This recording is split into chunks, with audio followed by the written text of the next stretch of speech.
From the Bob Mills Weather Center, the Oklahoma weather expert, Travis Meyer.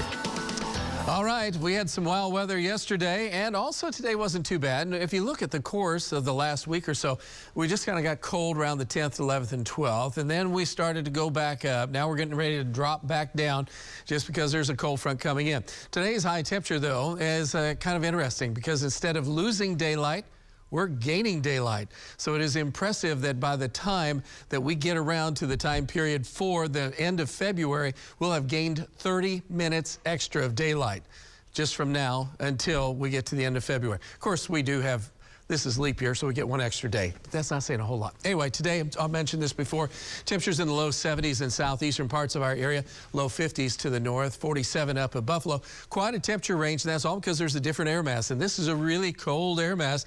Part of that's clipping us as we go through tomorrow night, not into Saturday. To the south, it was mild today.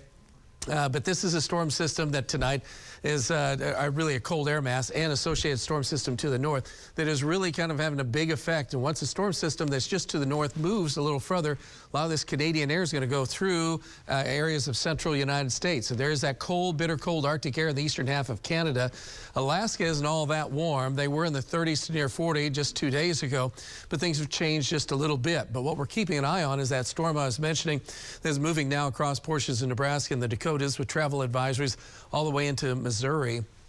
As this slips south and east, we'll have it getting close enough that it's going to be a little bit of a questionable thing in terms of getting super cold weather moving on in. All is quiet tonight across the city of Tulsa. We're looking at 43 degrees, north-northwest winds. Very light at this time. They're going to be picking up big time, though, so get ready to hang on tomorrow afternoon. Some gusts over 30.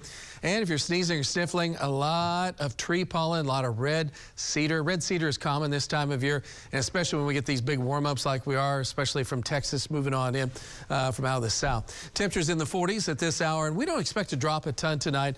We're kind of just steady state for the time being. So in the morning, we're still going to be in the 30s to low 40s, and temperatures will generally be ranging a little bit warmer if you're south, around 50.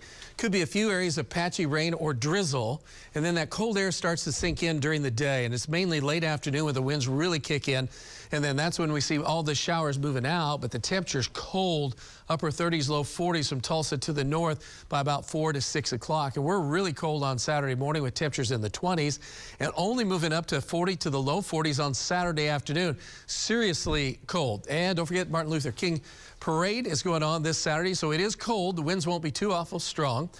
Storm tracker Brandon Wells is going to be in along with several of our radio station folks. So again, if you wave at them, say hi if you would, and stay bundled up.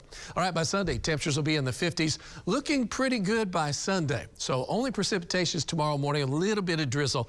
Then we're going to wait until we get a storm system. They should come in sometime later next week around Wednesday, Thursday time period. So there's a slight chance of showers then. Otherwise, we're looking at some really mild temperatures. We drop off a little bit as we get in March, but it's still not too bad once we get past Saturday night. All right, here's the forecast. By morning, we're around 40. Notice I say light breeze. Then all of a sudden, what happens there? Oh, yeah, the winds, they kick up, and 42 is going to be a lot colder feeling. Gusty north winds through the afternoon. In fact, our temperatures will start to fall off. And so we're not even going to move up to anything warm tomorrow. So tomorrow's just, if you wanted a winter day, we've got it for you. And so the highest temperature could be around 44, around 10 to noon. And then we do see improvement next week as temperatures jump on up in the upper 60s, even as 70s.